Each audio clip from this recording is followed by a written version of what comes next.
Welcome to the deep dive. Today, we are opening up a collection of sources that, honestly, they force us to fundamentally reconsider the nature of human relationships, motivation, and, well, the core concept of love itself. We aren't here for, vague sentiments or pop psychology. We're looking at the structural, the biopsychological requirements for committed, unselfish connection. Yeah. And perhaps more importantly, why the vast majority of us routinely default to something far easier, far more conditional, and ultimately far less fulfilling. That's exactly our mission today. We're definitely moving well past the surface level definitions of affection. The source material we're drawing from, it pulls heavily from some pretty deep philosophical and scientific roots. Like what? Well, concepts like deterministic biology, the profound work on affect and emotioning theory from Sylvan Tompkins, structure determinism from Humberto Maturana, and constructivism. Our goal today is really to go deep, to extract the operational definition of true love, and then, crucially, map out the intense, sometimes difficult internal work, the personal healing that's required for any of us to consistently deliver on that commitment. Right. And I think we need to set the stage quickly for you, our listener, by establishing the central concept right up front. Love, in this context, it's defined not as some fleeting feeling that comes and goes, Not at all. but as something structural, something demanding action, discipline, attention, committed benevolent interest, or CBI. CBI.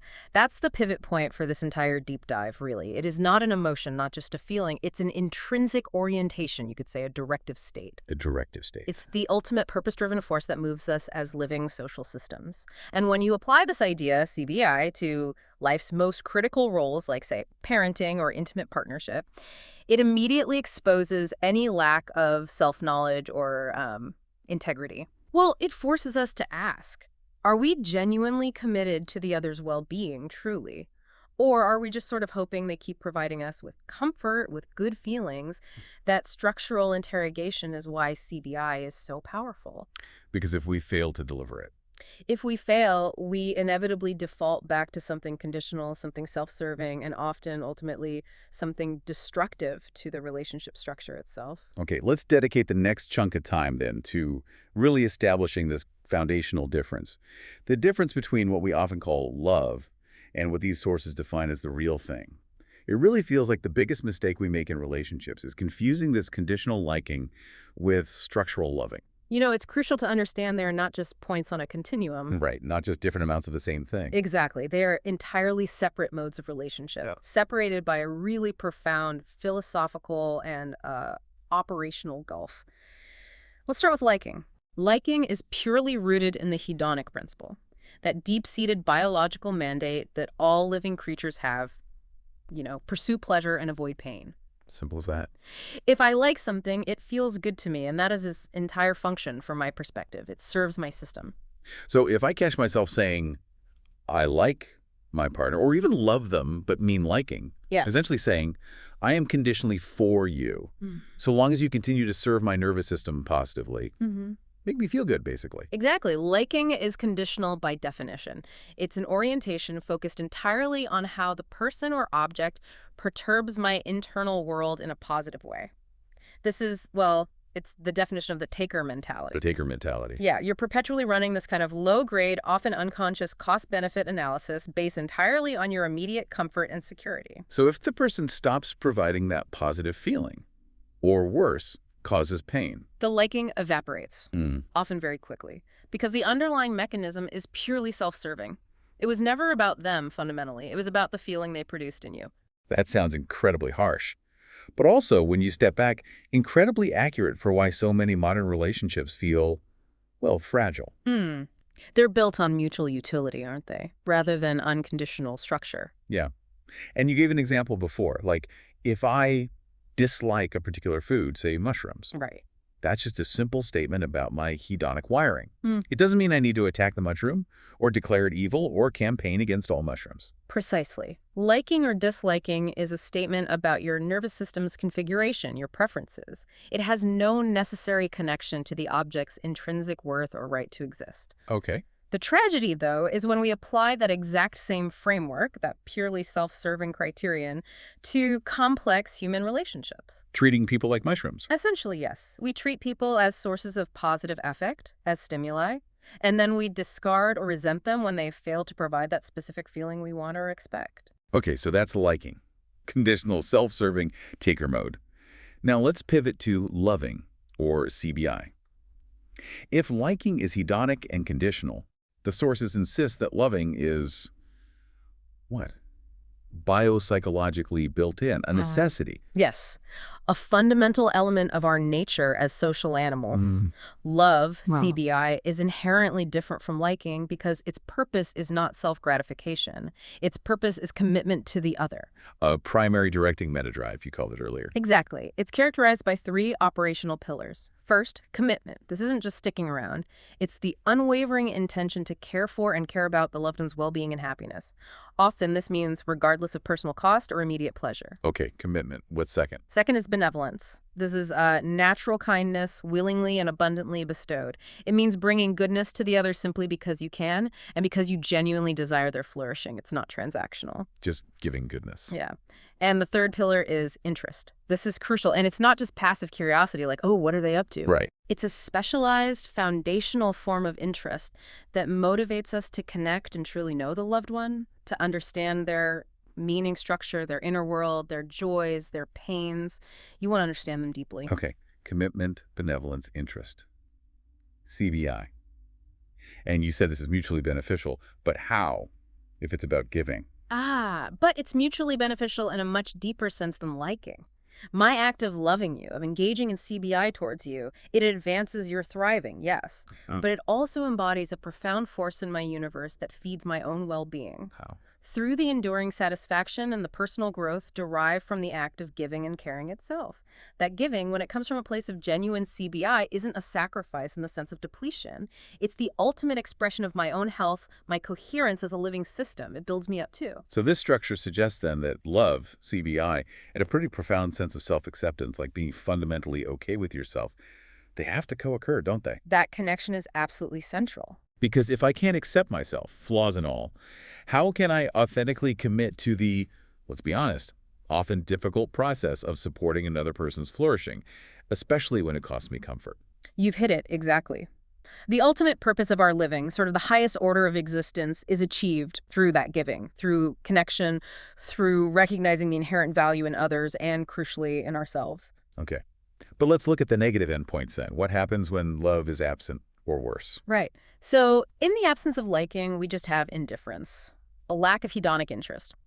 Mushrooms, take them or leave them. But in the absence of love, of CBI, we risk intentional indifference. The sources call this no loving on purpose, a refusal to engage in CBI towards someone who might depend on it or expect it. And this always leads to deep mental and emotional suffering in the recipient. Think of neglect. Yeah. And if that intentional indifference gets compounded or becomes active hostility. Then we move into the actively aggressive state of contempt. Contempt is the polar opposite of love. It is actively anti-loving. Anti-loving. Yes.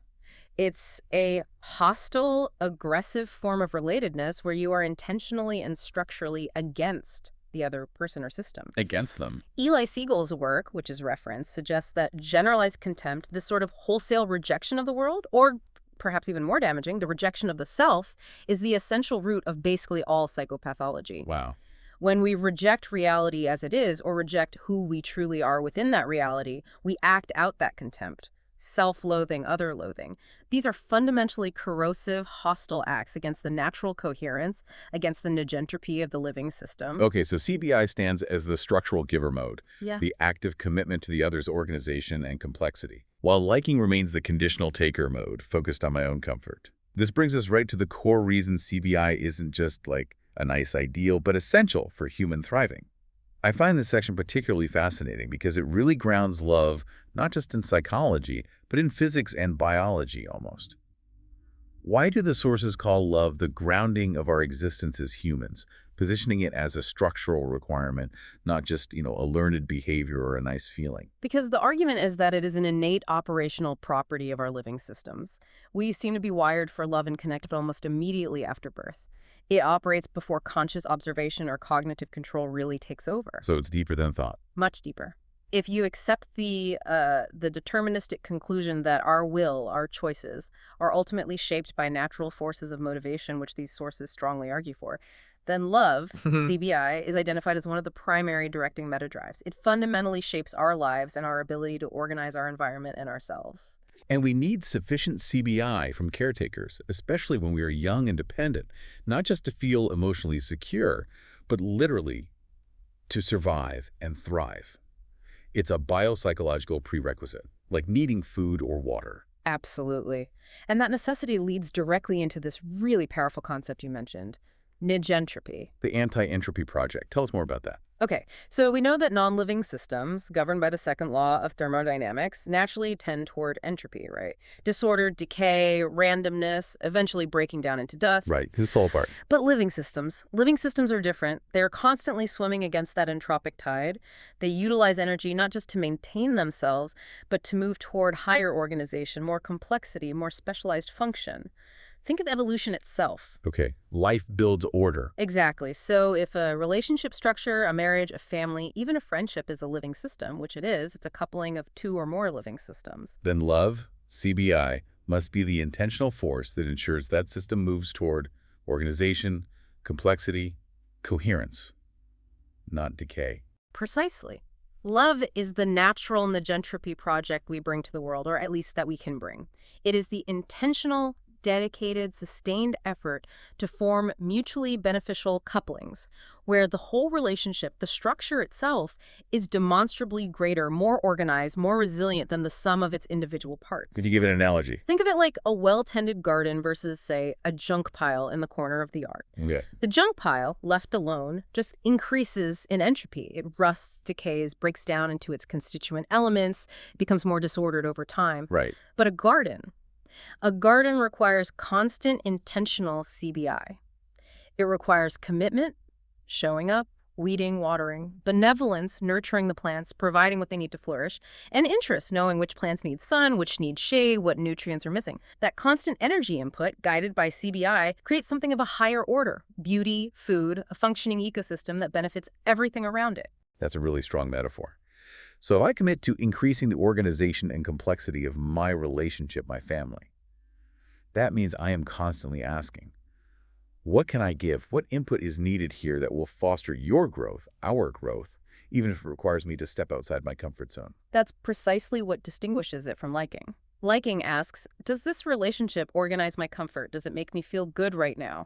Love, CBI, asks, am I actively investing energy to increase the order, the resilience, the complexity of this shared system, even if the necessary action like, say, confronting a difficult truth or setting a boundary or making a sacrifice causes me short-term discomfort or pain? So true commitment, fueled by CBI, isn't just gritting your teeth and sticking it out when things are hard. No, it's much more active than that. It is the tireless, intentional effort to sustain and increase that higher organizational state of the relationship.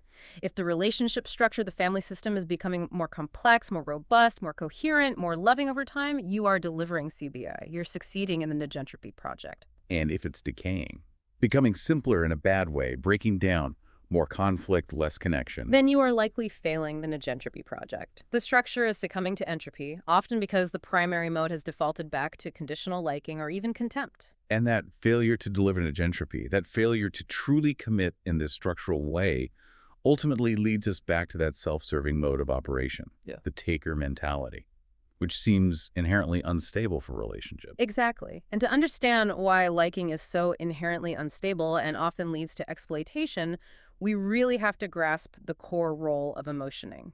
The sources we're drawing on emphasize that all volitional behavior, basically every single intentional action we take in our meaningful space, is governed by emotioning. Emotioning, not just emotions. Right. Emotioning is the whole process. We can express this operationally as carbon Murph. Emotioning is a function of the meanings we construct and the actions we take or are prepared to take. Okay, EE equals or is Evo. Let's unpack that formula a bit for the listener. It sounds a little textbooky, but you're saying it's really about how we function moment to moment. It is the fundamental meaningful gravity that moves us through our lives, meaning feeling and action are not separate things that happen sequentially. They operate in this continuous circular process. Some sources call it the double helix of human operation. A double helix. Yeah. Our feelings, fear, sadness, guilt, joy, interest, they are not random noise. They are incredibly sophisticated signals that locate us in relation to our goals and the meanings we have constructed about the world and ourselves. Okay, give me a tangible, maybe low-stakes example of that or loop in action. How does it work? Sure. Let's say you define spiders as a major threat. That's the meaning. Dollar, dollar. You've learned this, constructed this meaning. Okay, easy enough to imagine for many people. Right. So when you suddenly encounter one unexpectedly in your bedroom, your nervous system instantly generates the feeling of fear, that's the felt sense, the signal part of emotioning, to cooperate with the optimal action based on your threat programming. Which might be. To freeze, maybe, or to quickly move away, or maybe even attack it, depending on your learned strategy for dealing with threats. Right. The feeling of fear is the system locating itself relative to its meanings and goals. Warning. Danger detected in the vicinity of a critical goal, my safety, my home. The action you take running away is then processed back into meaning. Phew, I ran away and I am safe now. Which then feeds back into the loop, maybe reinforcing the spider's danger meaning. That's emotioning at work. It tells us where we are and what we need to do based on our current map of the world. Okay, I get the loop. Meaning shapes feeling, shapes action, which shapes meaning. So if the fundamental meaning we adhere to, maybe unconsciously, is the hedonic principle, avoid pain, seek pleasure at all costs. Then that powerful emotional engine becomes structured for hedonic enslavement. Hedonic enslavement. That's a strong term. It is. Because if maximizing those positive nervous system perturbations, those good feelings, and minimizing the painful ones becomes the primary overriding goal, the entire system gets fundamentally structured toward self-service and crucially short-term comfort. And why is that so bad? Comfort sounds nice. It sounds nice, but it's terribly unfulfilling for humans in the long run. Because we have what some call a meaning hunger. A deep structural need for coherence, for connection, for growth, for contributing that simply cannot be satisfied by mere comfort or pleasure alone. Chasing comfort leads to a hollow existence. So in relationships that are rooted primarily in mere liking, this hedonic drive means we are constantly chasing a feeling, maybe security or pleasure or validation. Yes, a feeling that is entirely conditional on the other person serving our specific, often selfish needs in that moment. And that is the definition of the taker dynamic, isn't it? It is. Since I need you to provide the feeling state I crave, I am fundamentally motivated to, well, exploit your presence for my benefit. Even if I don't consciously think of it as exploitation. Oh, almost certainly not consciously. But structurally, that's what's happening. The result is that we pursue relationships or stay in them for reasons that are ultimately unfulfilling. Because they're not founded on mutual CBI, on building something together, but on conditional mutual use. If you're only useful to me when you make me feel good, then I have no structural commitment to you when you are suffering, or when you need me to make a sacrifice that causes me discomfort. My primary directive, avoid pain, overrides any nascent desire to help. wow. This structure, then, it creates the perfect condition for exploitation, for manipulation, and for what the sources call bad faith relating. Absolutely. If my behavior is primarily dictated by avoiding pain, say, avoiding the discomfort of confrontation, or avoiding the guilt of saying no, or the fear of vulnerability. Then I can be easily swayed, can't I? Used by anyone who threatens to introduce that discomfort. Do this, or I'll make you feel bad. Precisely. We actually become, in a strange way, less trustworthy than other animals because of this uniquely human capacity for self-deception. How so? We introduce this massive disconnect from raw, direct experiencing through language, through our ability to construct complex, abstract, often fictional meanings about ourselves and the world. We can tell ourselves stories that aren't true. And we enter bad faith relating. Because we are strongly motivated to lie to ourselves first, and consequently to others, in order to rearrange unfortunate or uncomfortable meanings to satisfy that overriding hedonic mandate. If the truth hurts, change the truth. Or at least change my story about the truth. Exactly. Fudge the data. Create a narrative that provides short-term comfort, even if it's built on shaky ground. This results in this wide-scale contempt-based living, where we are constantly minimizing, denying, or rejecting truths about ourselves, others, or our environment, simply because contacting those truths feels bad. So the drive to avoid fear or guilt or sadness, or those painful but informative feeling states, makes us manipulate our own experience. We trade long-term self-delusion, long-term relational decay for the momentary relief of feeling okay right now. That's the bargain. And the ultimate cost of basing your closest relationships on liking is that you fundamentally reduce the other person, your partner, your child, to a stimulus source, a vending machine for good feelings. which is inherently dehumanizing. Okay, this leads us to the critical question then.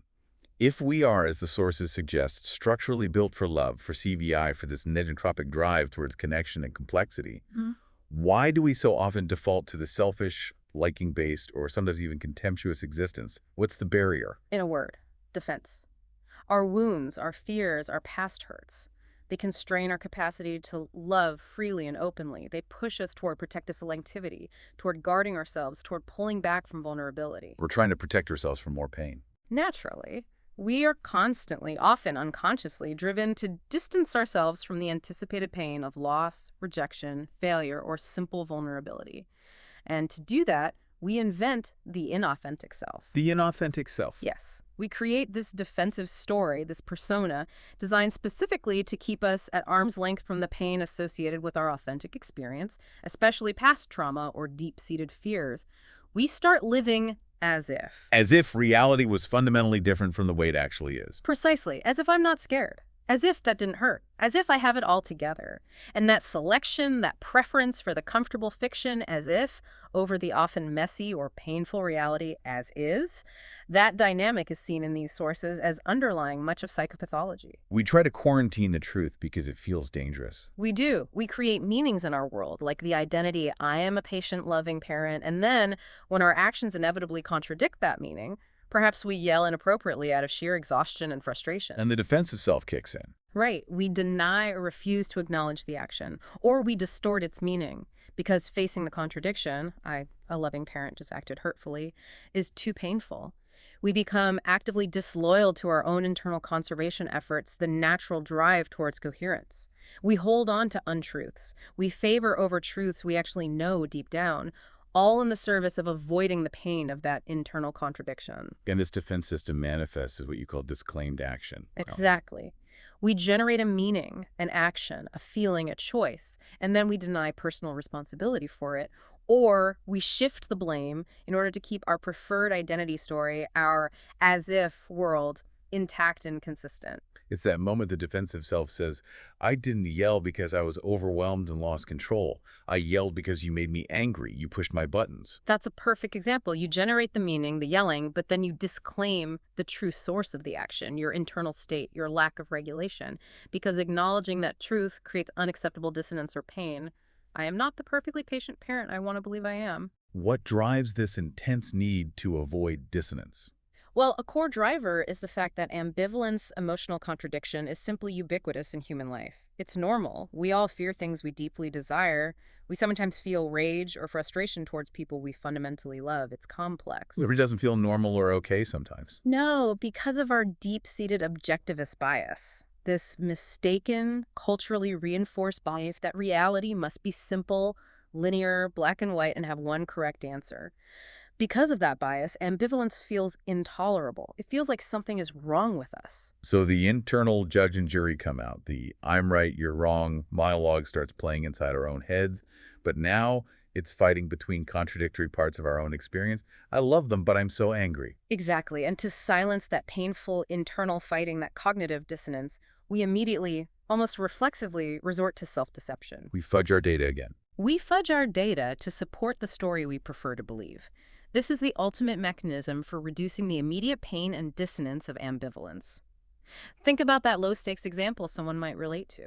Denying you ate the last cookie, maybe even to yourself, even though you know perfectly well you did. Why do we do that? It seems silly. Because the meaning of, I am a person with self-control, conflicts painfully with the action of, I just ate the last cookie when I said I wouldn't. So we momentarily deny or minimize the action to protect the preferred meaning about ourselves. We trade a small truth for comfort. Okay, that makes sense for cookies. But if we carry this same tendency, this data fudging, into really high-stakes areas like our core relationships or our fundamental sense of self-worth, the consequences become much more severe, don't they? Immensely severe. If this refusal to contact painful but important feeling states like deep sadness, paralyzing fear, searing guilt, or profound shame becomes chronic, if it becomes our default way of operating, we get stuck. Hmm. Stuck in repeating, looping circuits of thought and feeling, we keep running the same defensive pattern, experiencing the same unresolved emotions because we refuse to actually process the underlying data, the as-is reality that's generating them. And the sources suggest this is the core mechanism that leads to things like chronic anxiety and depression. Yes, very strongly. Chronic anxiety is often the manifestation of uncompleted, fear-based feeling states.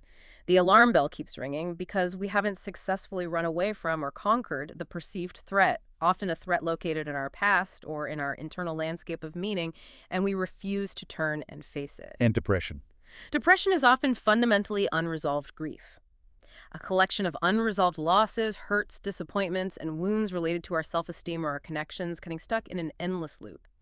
This stuck grief constantly fuels the fear pump, which in turn drives our defenses, keeping us trapped. So the only way out of the loop, the only way to break the cycle. Is to stop resisting the pain, to summon the courage to turn towards the difficult feelings, the uncomfortable truths, and allow ourselves to process the reality of the as-is world, not the as-if fantasy we've constructed. That's where healing begins. Okay, this brings us to what feels like the most critical application point, and one that I know is particularly resonant for many listening. How do we actually transition? Right. How do we move from this default, defensive, often liking-based existence to actively delivering true structural love CBI, especially in the incredibly demanding, often seemingly unconditional context of raising dependent children? We really want to offer young parents listening some concrete ideas, a kind of roadmap for commitment, service, and the necessary self-healing. This is where the rubber meets the road, isn't it? The ability to consistently deliver CBI, especially to a child, rests almost entirely on two interconnected pillars: integrity and self-knowledge. Okay, define integrity in this context. It's not just about not lying, right? No, it's deeper. Integrity here is defined as the honest, ongoing effort by the observer, the parent in this case, to render what is true for the self as a living system. It requires maximal authenticity, maximal coherence between your internal state and your external actions. So being real with yourself about what you're feeling and why. Yes, and understanding your own patterns. Real power in parenting, the kind that fosters genuine connection and growth, doesn't come from controlling the child's environment or behavior, though structure is needed. Real power comes from knowing what you are up to internally. Why is that so crucial? Because if you are operating primarily from unresolved fear or resentment or unmet needs from your own past, the child knows it on a deep nonverbal level. Your attempts at loving actions, your CBI, will inevitably be contaminated by conditionality, by anxiety, by your own internal static. It won't land cleanly. Which means, and this is a big takeaway, a parent's ability to love unselfishly, to provide that consistent structural CBI that a child desperately needs for their own healthy development. It's directly tied to their willingness, their courage to engage in their own internal healing work. It is arguably the only sustainable way. We simply must resolve our collection of grief incompletions. Grief incompletions. What are those exactly? These are all the unresolved losses, the hurts, the wounds, the disappointments, the unfulfilled dreams from our own lives, often stretching back into childhood, that we have refused to fully contact, mourn, and integrate into our story. We've walled them off. And how do these constrain our ability to love? Our love, our natural benevolence, gets inevitably tempered and constricted by our fears. And those fears usually stem directly from past emotional trauma or significant relational hurts. We know this empirically now, don't we? The adverse childhood events, the ACE study, clearly correlates early trauma with a diminished capacity for emotional regulation, trust, and relationship fidelity later in life. The past isn't past if it hasn't been processed. So let's make it concrete. If a parent hasn't processed their own deep sadness over, say, their own unmet childhood needs for attention or validation, Then they risk having that old fear, the fear of not being enough, the fear of abandonment, the fear of being overwhelmed, contaminate their CBI toward their own child. how might that show up? They might become overly controlling, trying to prevent any situation that triggers their own anxiety. Or they might become overly anxious and hover constantly. Or perhaps they withdraw emotionally when the child expresses needs that feel too demanding because it touches that old wound. So the child's inevitable, normal disorganization or their failures or their big, messy feelings, these will inadvertently trigger the parent's unresolved pain. Absolutely. If the parent is fundamentally terrified of vulnerability, either their own or their child's, they will struggle immensely to provide genuine, non-anxious, benevolent interest to a child who is, by definition, vulnerable, dependent, and often unpredictable. Okay, So the work is healing. The work is emotional reorganization, as the sources call it. How does a parent actually do this? It sounds, well, frankly, painful and difficult. It often is painful, yes, because healing is achieved precisely by confronting and moving past the resistance we've built up against those core emotions we have historically blocked or refused. We have to allow the sadness, the guilt, the fear, the shame to finally be contacted, felt, and integrated. Allowing versus refusing, that seems key. It's everything. Let's walk through a specific common parenting scenario to illustrate this contrast between the defensive, liking-based parent focused on avoiding their own pain and the CBI-based parent focused on relational integrity and repair, using the painful signal of guilt. Okay, guilt. Every parent knows that feeling. Indeed. Guilt is a critical signal, especially for the parents striving for CBI. Guilt, when it's appropriate, means that within their own constructed world of meanings, their values, they have crossed a line. They are off the good parent path, as they define it. So the scenario. Okay, imagine. A toddler throws a loud, lengthy, very public tantrum, maybe in the grocery store aisle. The parent is exhausted, stressed, feels judged by onlookers, and completely overwhelmed. They snap. They grab the child's arm maybe a bit too hard and hiss, "Stop it right now, you are embarrassing me." Oof, okay. And then, almost immediately, the parent feels that hot wave of intense, painful guilt and shame. Right. Now, how does each type of parent respond internally to that painful signal? The defensive, liking-based parent views that guilt primarily as an intolerable pain signal to be extinguished. Their hedonic mandate kicks in. Avoid this bad feeling at all costs. So what do? They immediately resort to defense. They might minimize the event. It wasn't that bad. All parents yell sometimes. They might deny their anger was truly wrong. I was just tired, and frankly, they deserved it for acting like that. They might project blame. If you weren't misbehaving, I wouldn't have had to yell. Or they might just emotionally withdraw from the child, creating distance to stop the guilt signal from being triggered further. The primary motivation is self-comfort, escaping the bad feeling. Exactly. It's avoidance. And the result. The child is left confused, maybe scared, feeling the parent's withdrawal or lingering anger.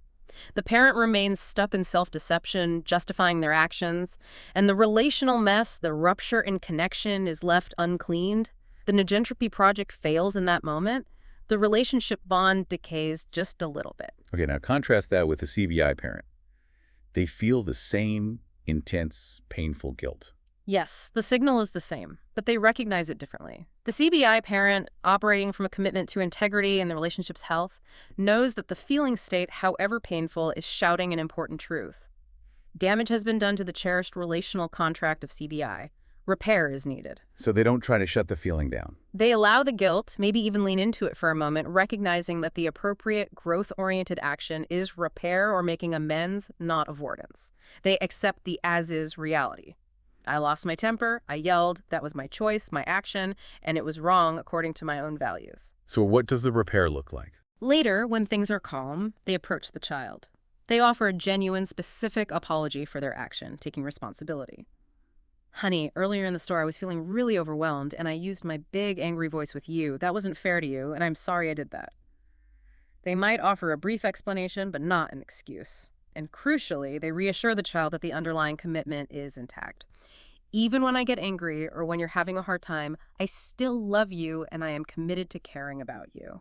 Wow, that feels incredibly different. It is. The parent accepts the short-term pain of the guilt and the discomfort of admitting fault. But in doing so, they complete the emotional cycle, honestly. They model responsibility. They restore trust. They actually increase the organizational coherence and resilience of the relationship through the act of repair. They deliver negentropy, even out of a moment of failure. That makes perfect sense. And it explains why, if a parent constantly works to block these intense feeling states, their sadness, their shame, their fear, they get stuck.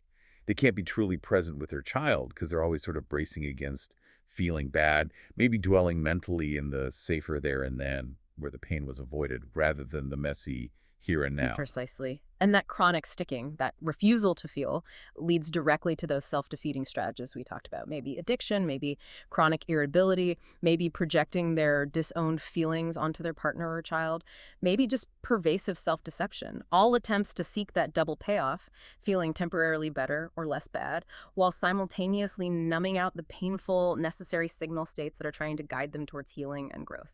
So the ultimate breakthrough then, in terms of being able to genuinely deliver a CBI as a parent, It comes from achieving that integration, processing the previously refused experience. That's the heart of it. By allowing and integrating those formerly refused experiences, my own deep sadness over my past, my guilt over my current failures, my fear of vulnerability, the parent gains internal coherence. They literally change their emotional template, their felt sense of what's possible, and they free up massive amounts of energy that were previously being consumed by maintaining those defenses. Energy that can now go into connection, into patience, into CBI. Exactly. They move, slowly perhaps, but surely, from a position of chronic defense and control, which is fundamentally fear-based, to one of knowing, service, presence, and giving, which is fundamentally love-based. They have gained the coherence and authenticity necessary to practice true, committed, benevolent interest, to provide that relatively unconditional, structural, and predictable loving presence that a child requires to build their own secure foundation in the world. So maybe the healing of the self isn't strictly a prerequisite before you can love. Perhaps not. Perhaps the commitment to loving, the commitment to delivering CBI, especially to a child who depends on it, becomes the most powerful catalyst for doing the necessary healing work on the self. The why becomes incredibly strong. The distinction between the selfish taker model of liking and the unselfish giver model of loving is truly profound. It's not just semantics. It's an actionable, operational difference with huge consequences. When you boil it all down, the sources essentially define us as meaning makers, as distinction creators. We are constantly constructing our meaningful world through language, perception, and action. And as we've explored today, our motives, the engines driving that construction, seem to stem from two basic, incredibly powerful positions. Love or fear, basically. Essentially, yes. Either love-based motives, driving towards CBI, negentropy, coherence, connection, or fear-contempt-based motives, driving towards hedonic enslavement, self-deception, avoidance, control. And let's be honest, most of the time, for most of us, we're operating from a confusing, unstable, often contradictory mixture of both. This duality, this ongoing internal conflict between the drive to like, serve the self, and the capacity to love, serve the connection. It reminds me of what Humberto Maturana, one of the thinkers you mentioned, highlights as perhaps the ultimate question for humanity. Which is? Are we fundamentally a loving species that occasionally addresses, perhaps caught in a particularly difficult historical or cultural cycle right now, or are we, at our core, fundamentally an aggressive, self-serving species that is gradually, maybe tragically, losing the loving part of its nature over time? That is indeed the profound question his work leaves us with, and the ability to consciously choose to move beyond that default selfish conditional liking into the demanding structural requirements of committed benevolent interest, especially in our closest, most challenging, most important relationships. That really seems to be the highest order challenge and perhaps the highest calling of human living. It demands that constant, difficult choice, doesn't it? To accept the truth of our experience, the complex, sometimes painful as is, over the comfortable, easier, often self-deceptive lie of the as if. That integrity of intention, that willingness to face reality, is where true personal power, authenticity, and the capacity for genuine connection are born. And we have to recognize, circling back, that we are built to want to know, to understand. We're driven by that fundamental interest you mentioned as part of CBI. That interest is always present, always trying to consume meaning, make sense of the world, connect the dots. The defining quality, then, isn't whether we have interest, but the channel through which that interest flows. Beautifully put. If that foundational interest is channeled by love, by CBI, by the drive for mutual flourishing and negentropy, it creates sustainable, growing, generative relationships that make both parties more whole, more complex, more alive. But if that same powerful interest is hijacked by fear, by the hedonic mandate, by the demands of the defensive self operating out of selfish liking, then it inevitably leads to bad faith relating, to manipulation of self and other, to control dynamics, and eventually, often, to the systemic collapse of the connection. The former creates life, energy, order. The latter drains it, leading towards decay and disorder. This entire deep dive, it really forces us, I think, to stop using the word love so loosely, so casually. We absolutely must examine the things, the people, the commitments we claim to cherish, our partnerships, our children, our work, our communities, our passions, and conduct a really honest inventory of our actual operational motivation. What's really driving our actions in those relationships? And this leaves you, our listener, with a final provocative thought to consider, to really sit with. If you examine your core commitments today, especially those relationships that demand significant effort, patience, and sometimes sacrifice. Are you currently operating primarily from a stance of self-serving liking? Are you mostly just taking energy, reassurance, validation, or comfort from that relationship to maintain your own equilibrium? Or are you truly actively engaging in committed benevolent interest? Are you intentionally bringing negentropy, integrity, your own ongoing self-healing, and genuine abundance to the relationship structure, even when, especially when, that means contacting and integrating the painful truths, the uncomfortable feelings, and the deep fears you have historically resisted? That honest operational assessment, that's where the real work of self-reorganization and the practice of true structural loving finally begins.